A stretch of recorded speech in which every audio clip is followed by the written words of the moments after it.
My name is Sally Deitch. I am a registered nurse. I've been a nurse for 25 years. I am a hospital executive. But most importantly, I am a wife and I am a mother. And I am the mother of a blended family of 5 boys. So if that doesn't shock you enough, because believe me, there is a lot of testosterone in my home, and I'm the only girl. We even have a male dog, that at least I will always say that I will always be the queen of my castle. But it is the most important job that I have of being a partner to somebody, but then also having the responsibility of raising 5 boys. So let me give you a little background, a little story, and I'll take you back 2.5 years ago. And this is a little bit before Greg and I got married, and before we actually blended our kids together. And Liam, who you will see his picture shortly, had been diagnosed previously with ADHD. We all thought, oh, attention deficit hyperactivity disorder. Put my finger on it. We got it. We're going to treat this. We're going to deal with it, all of these things. We continue to have issues. And as a clinician, my background comes out, and I'm like, there's something not right. And although I think, and a lot of times I will tell you, I practice medicine on the side, which is not good. And people will call and say, is Dr. Deitch home? I go, yeah, let me put on that hat. I knew that pharmacologically, there were things that were not right. Then I kept thinking, we don't have the meds right. We need to titrate. We're working between pediatricians, psychologists, everybody else going, something not right. So we end up finally taking Liam to see a child psychiatrist. And through this process of having your 7.5-year-old sit there, psychiatrist spends about an hour just talking, just asking Liam lots of questions, asking us questions, and finally turns around and just very matter-of-factly says, you realize Liam is autistic, right? And I think at that point, my world kind of shattered and imploded and kind of fell in. And the shock and awe, I think at that time, I just responded and went, excuse me? And he said, well, let me explain. Autism is a spectrum disorder. For those of you who are not familiar with autism, there is a spectrum, and he kind of described it as being an umbrella, and you go from this side all the way to this side, and depending on the severity, you are on either side of kind of this spectrum. What does that mean for Liam? Liam's kind of about in the middle, what you'd call kind of an Asperger's kid. Liam is extremely intelligent. Liam's IQ is over 150. Liam is phenomenal. So as my world kind of collapsed, and I remember sitting that night and crying and crying and crying, and very much doing, as I told Greg, I was having a very bad mom moment. And for those parents in here, you know that you have those moments throughout your parenting journey, whether it's a bad mom moment or a bad dad moment, and you go, that was probably not a great idea. That was probably not a great thing to do, but you learn from it. So Liam is this little boy over here with the glasses. And I will ask you as you look through and as we go through the pictures, that Liam very rarely is ever looking at the camera. It is sometimes just a challenge to get Liam to actually participate in a picture. But Liam is our square peg. It is very interesting as we have really just dove headfirst into understanding what autism is. It is amazing the number of people who have said, he doesn't look autistic. And I didn't ever realize, well, I guess, is there a look to being autistic? Is there something that makes them different? Is it something that you could change and say, well, yeah, that's it. Or as in our family, a lot of times we look at each other and go, I'm having my own autistic moment. So let me give you some examples of Liam and how this process kind of came to be. Liam was born, I was what they would call an old mom. I did not have Liam until I was 38 years old. When Liam was born, he was a great baby. Although I will tell you, Liam never slept through the night. Liam didn't sleep through the night until he was 18 months old. And even after that, when we finally got him to sleep, he would be up 2 or 3 times a night. So the doctor, and I think of all these questions, and I think that's when the bad mom moment hit. When you think back to all of the things your child did, and you think, why didn't I see it then? So I can think about Liam not sleeping. Okay, you know what? Kids are kids. There are some kids that are really hyper. They just don't sleep. They don't sleep well. They have problems. Liam, very overstimulated, tended to, as we call what is stemming, and it calms him, and it's something about his head, and whether it's rubbing his hair, whether it is playing with things, whether it's covering his ears, that is my child. When you see him walking through the mall or at the airport, you will see a gaggle of us. There's 7, sometimes 8 when the nanny's with us. And he's usually the child that's walking that has a hand in his hair, and he is comforting himself as we go along. So Liam didn't sleep. No big deal. A lot of kids don't sleep. At 9 months old, and if any of you have ever heard or seen Celtic Women, it is a group from Ireland, they're female singers. Liam saw a video of Celtic Women at 9 months old and fixated on that video till we had to play it over and over and over again. And I have pictures of him just sitting there, and he'd sit there for hours and just watch this video. No, that's not weird. It's a lot of kids that become fascinated by things, even at 9 months. Okay. Moving past that, it wasn't until he was 3 that we happened to be over at my parents' house, and he truly happened upon a video of National Geographic Space. 3 years old. Pitched fit. We have to take this home. My mother agrees. You can take home the video. Liam watched it on a loop, this old VHS tape, until it broke. He was my child who knew everything and anything about space. So we'd lay in bed and we'd have these stories, and he'd say, Mommy, start at the beginning. Okay, Mommy and Liam are in a space shuttle, and we start at the sun. Yes. And what do, Liam? We fly backwards. Okay, where do we stop first? Well, the first planet, which I actually think is Venus. I may be wrong. Tell me about Venus. He could tell me these things about Venus. Then Mercury, then Earth, and we pass Earth, we wave to everybody. We're at Mars. It's the red planet. It has all these things. What's after Mars? There's an asteroid belt. I honestly did not know that. Okay, what's after that? Oh, Jupiter? I think it's either Jupiter or Saturn. Tell me about that one. Jupiter, largest planet. Mom, did you know it has 31 moons? This is a 3-year-old. Really, Liam? What are their names? The largest is Europa. Then you have Callisto, and he'd name them. Okay, at this point, it's kind of weird, right? Because the parent used to be sitting there going, you're 3, you should know these things. So anyways, Liam, this is Liam. He knew that Pluto was not a planet, it was a dwarf planet. The tape broke. Not a good moment in our lives. And we graduated, by now we're about 4, we graduated to Stephen Hawking's universe. The 4-year-old who watches astrophysics. And became just enthralled with everything and anything there was to know about space. These are the gaggle. Liam, of course, has his back to the camera, but he's in the picture. We have success.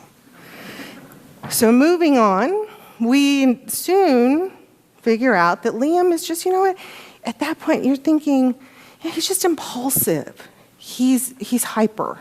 He's a normal child, but probably lacks some discipline. Probably lacks some focus.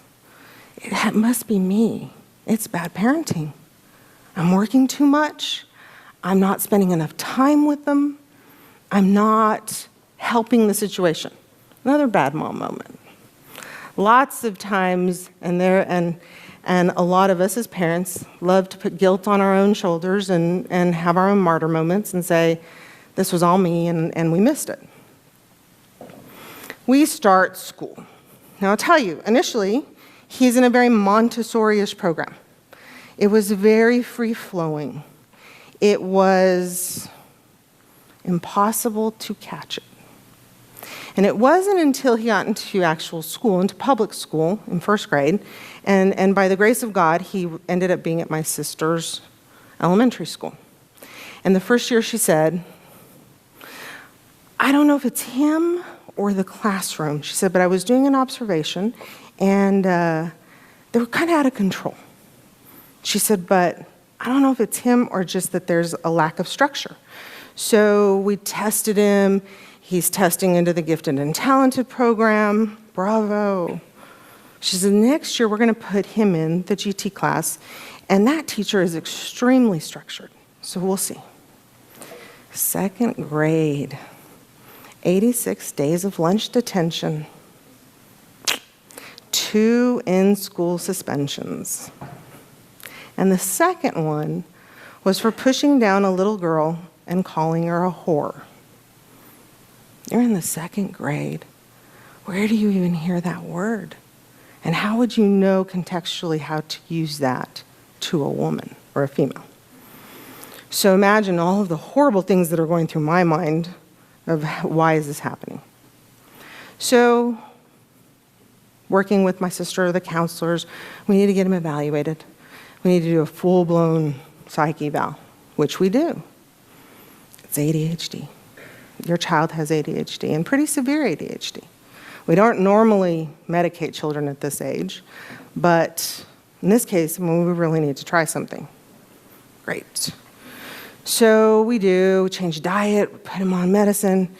Remarkable. 2nd to 3rd grade, I will tell you, great improvement. We went from 86 days to 6 days of detention. Bingo. Eureka. I have found it. This is what it is. Didn't explain all the other things that were happening. And to give you kind of a flavor for our little Liam, is that Liam fixates on things. So obviously space. Space still continues to this day. But in the 1st grade, it was snakes. He was the only child I know that went in on career day and said, I want to be a herpetologist.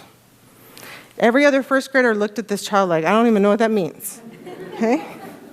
But he could tell you by snake, especially venomous snakes, and he'd ask you how much you'd weigh, and then in his head he would figure out how much venom needed to be injected in you to kill you. 1st grader. Okay. Then we went from snakes to the next year was hyenas. That's kind of a weird one to fixate on, okay? But when you go to the zoo, which we did in Tucson and somewhere else, Liam's pick of a toy or a gift from the gift shop was a hyena. And all the other boys went, okay, Liam's got a hyena, and he read everything he could about that. We've moved from multiple things to, infectious disease was the last year. Now, can you imagine when Ebola was breaking out across the United States, across Africa, and then coming to the United States, he sat in his doctor's office and he said, but thank God, it is the strain that is, and he named the strain, because the mortality rate of that is only about 70%. If they had this strain, it's probably about a 98% mortality rate, and his doctor's looking at him, okay, Liam. So, while to us he is extremely fascinating, and I tell you all of the things that are incredible about him and what he's able to grasp and study and understand, it also is probably one of the biggest fears and challenges that we as a family deal with. Because there isn't just one child in our family, there's 4 others. And we have this conversation very often about how do you balance the needs of the 4 to the needs of the 1. And all of his brothers, and I will tell you this story about his oldest brother, Zachary, who on the day we found out, Zachary came home, and I literally was a disaster. Was crying, and all the boys had gone to bed, and Zach was still up, and he walked in, and he said, Sally, why are you crying? Dad, why is Sally crying? I mean, he was very upset. And Greg tried to explain to him, Liam was diagnosed, and he's autistic, and we're trying to consume as much information as possible. And Zachary said, why are you crying? And I said, you know, Zach, because I'm mourning. I am as a mother, thinking of all the things my child will not do. That to this day, he doesn't have friends. He doesn't get invited to birthday parties. He doesn't do the normal things. And Zachary looked at me and said, but that's why God gave him 4 brothers that will love him no matter what. And that child, as much wisdom as he had at 11 years old to say that, brought me comfort that no one will ever understand. So Liam actually does go to summer camp. And as you can see in even his summer camp pictures, he doesn't ever stand with the boys. He's always a little bit removed because he really doesn't want them to touch him. But at least we're making small steps.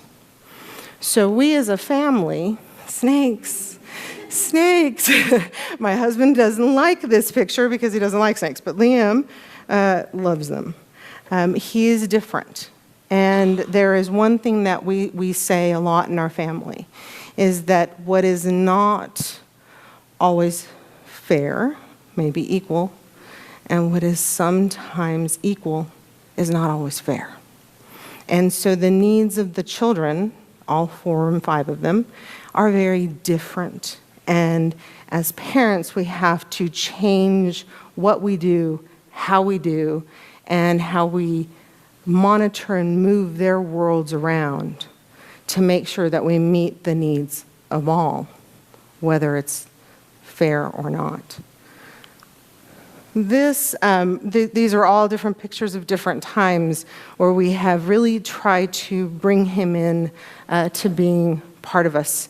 And I will tell you that when you look at autism and the spectrum and you say, well, what is this? Liam, with an IQ as high as he has, also cannot tie his shoes nor button his pants.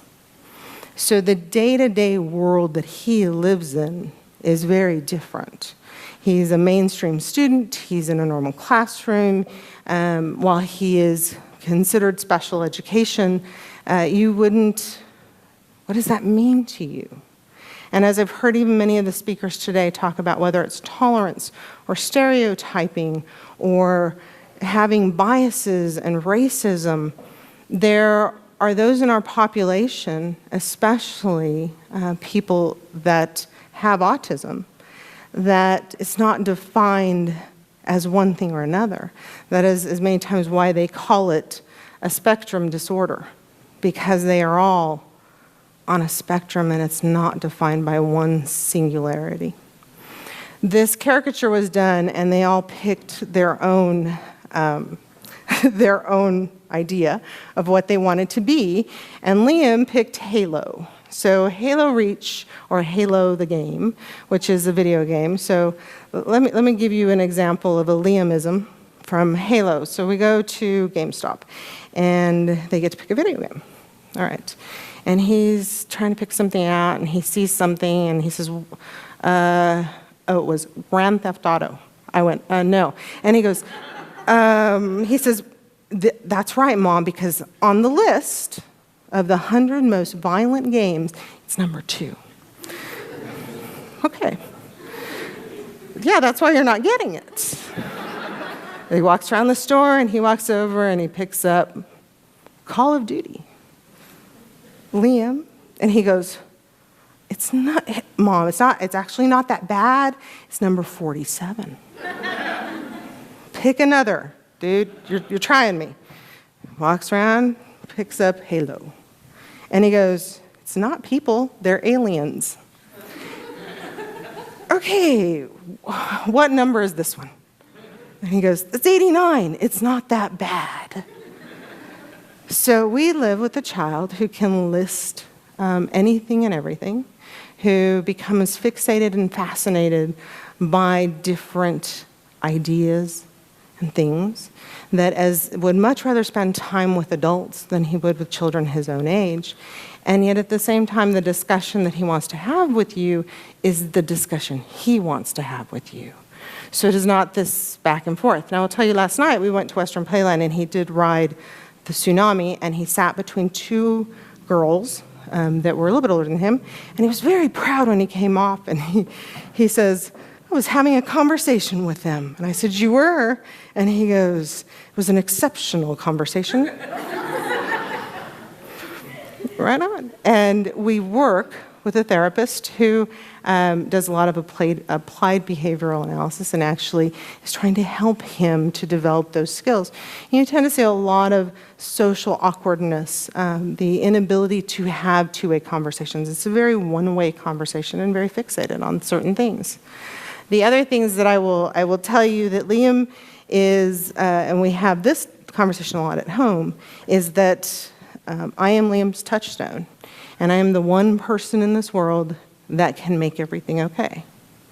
And so we have moved on from the days when Liam would have a meltdown, and that included banging his head against things or hitting himself and telling you, I hate myself, I'm horrible. And as a parent, to hear your child do that just rips everything from your heart. And then for a child that is autistic and understands and can do his own research about autism, and he will tell you everything there is to know about it, will also react negatively to himself and say, I wish I was never born. I wish I was not autistic. May not understand what that means. For those of us that are neuronormal or born that way, to try and put yourself into the world of a child or anybody that has autism is sometimes very difficult, and it's very hard to process and understand where they're coming from. And I'll give you a couple of examples, because while we throw a lot of funny into our world, because there is a lot of joy, there are instances where you go, that's interesting. So a very good friend of ours who teaches speech pathology, speech-language pathology at the University of Arizona, also teaches in their autism program. And she spent a lot of time with us and said, let me explain something to you. So normal human speech is very fast.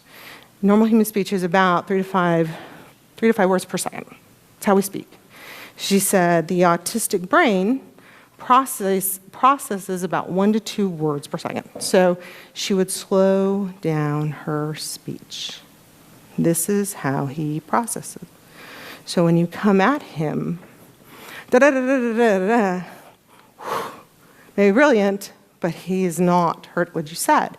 We have some really good examples, and we catch ourselves as parents many, many times violating our own rules and things that we know we should do differently. So my husband one day says to Liam, I call and I said, I'll meet you at the doctor's office. And he says, all right. Tells Liam, get your shoes on, get out to the car, get in the car, and let's go. Okay, Greg says. He walks out, he says, Liam's standing at the car door, standing there. Just standing, dude, get in the car. Oh, okay. And what he heard was, get on your shoes and go to the car. The next steps he didn't hear. So it's those moments where we get angry as parents and go, aren't you listening to me? Well, he didn't process that fast. Probably one of my favorites in trying to explain children and how they respond with autism is the whatever is in his head he believes is in your head. So I'm going to start right here, and you have no idea what he's talking about. And he came running into the room one time, and he's going to tell Greg something, and he runs and he goes, Greg, and then whatever he's saying. And Greg goes, whoa, stop, start at the beginning. And Liam goes, okay. And he runs out, ran out of the room, came back in, Greg, started at the same place. And Greg goes, how stupid am I? Because I just told him to start at the beginning, and he did. He went back, ran out, and ran back in. So it is everything is very finite. It is what you asked for. It is not interpretive. That is the way that his brain processes. And it is a learning experience every day. Our other 4 children have their own specialness and special needs to them as well. And just because they're not defined by any single diagnosis or anything else, they're all special in their own rights and different in their own ways. And we have, as we say, the teenager now, he's 13, who has completely lost all sense of a brain, I think, and is doing things that we go, Zachary, I mean, really? He actually asked us, when did you know I was a teenager? And I remember we looked at each other and my husband goes, 13, dude. Teen is the operative word. Oh, wow, figure that one out. We have the other child who's very OCD, who is Liam's best partner in the world because you have chaos mixed with, let me line it out for you. They are great partners. And we have the other child, the youngest, who is as headstrong as his father, but yet the size, he's almost as big as the 8-year-olds. And the last 8-year-old, who in his own right, in his own little attention deficit world, they all complement each other. So the love of a family isn't about what is defined as a label, but it is looking past that and loving all your children for who they are, but looking at a child that has autism and making his different world fit into the normal world, and those of us in the normal world to be able to accept it. So when you see us walking through the airport, there usually is 8 of us. Most people just feel sorry for us, but we don't want anybody's pity. We don't want anybody to go, oh, look at those crazy people. We love our kids, we love our family, and the experiences that they bring us every day. So with that, thank you very much. Thank you for entertaining me.